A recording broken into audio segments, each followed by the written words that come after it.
Question C6 says factor each expression completely using the chunking method. Now, the chunking method is a particular method, and what it is it just helps you factor a little bit easier.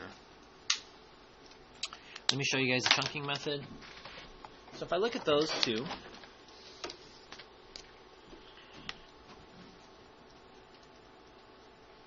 I need to put something there in the parentheses, and it has to be the same thing. Class, what do you think it is? 13. Well, I want to show you this new trick on the calculator I just learned. So here's this calculator. Give me another week, I'll try to find an emulator so I can show it to you on the computer screen. So the first thing I found is that if I press mode, and usually you're on the 1, but I'm going to move it to 3.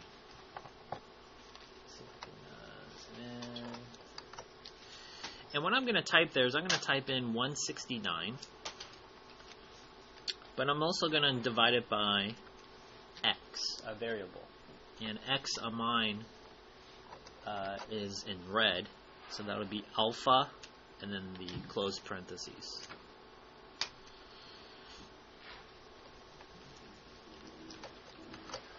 And then if I press enter, or equals, I don't need g of x, you press equals again. And it tells me where do I want to start, I'll say 1. And where do I want to end, I'm going to do 15. And steps are just kind of like, how is it moving? So essentially what it's doing is it's taking 169 and dividing by 1, the answer is 169.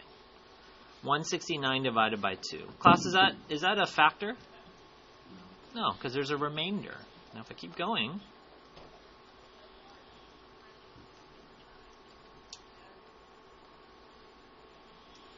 there it is. 13 times 13 is one of the factors.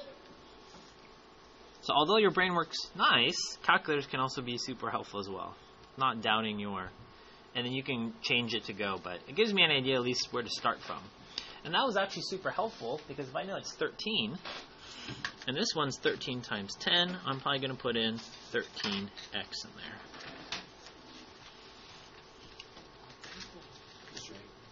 Yep. Isn't it when chunking you always use the square root of the first?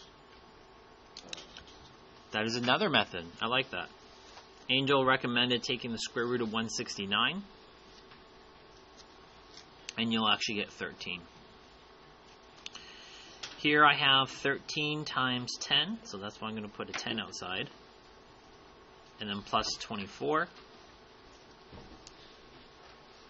And then you can also use your favorite variable, or you guys like using a box. So my box is going to be equal to 13x.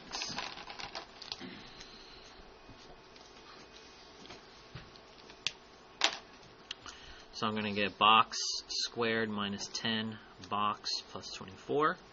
What this substitution has done is changed our a value from 169 now to 1. And if I just use my x, a times c is 24, b value is negative 10. Class, what are the two numbers? 6 and 4. Negative 6, negative 4. And then I just do the substitution again.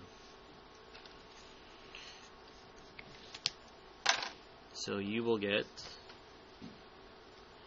13x minus 6, and then 13x minus 4 is your answer.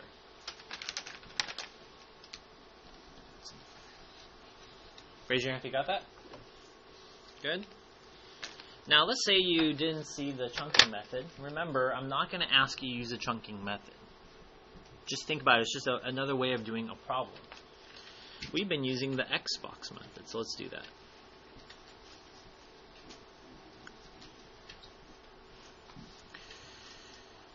This is going to get really big, right? 169 times 24. And that gives you 4,056.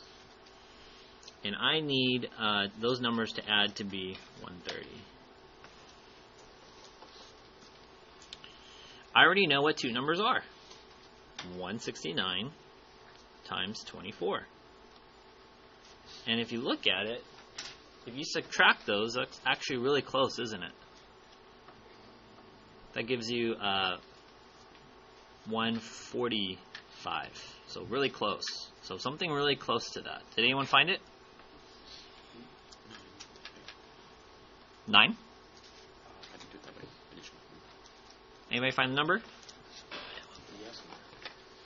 Two numbers that multiply to be 4,056, but add to be 130.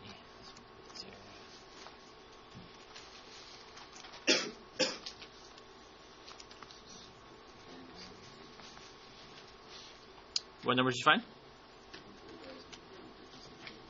Yeah. 78. Is that what you said? And the other number? 52. Looks good. So if I go to 52, mine has 78 on there. Good job, Eric.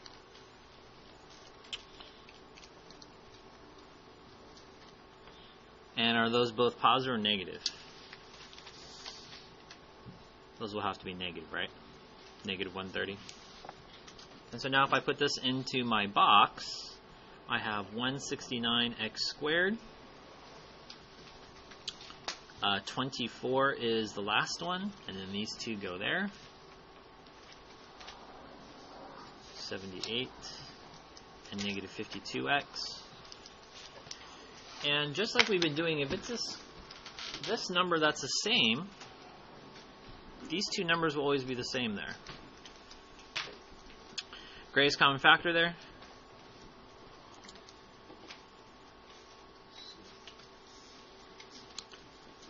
Negative 4, so negative 4 times 13 gives me negative 52. Negative 78 divided by 13 give us negative 6. And then those in red are actually the same in our box. Say again?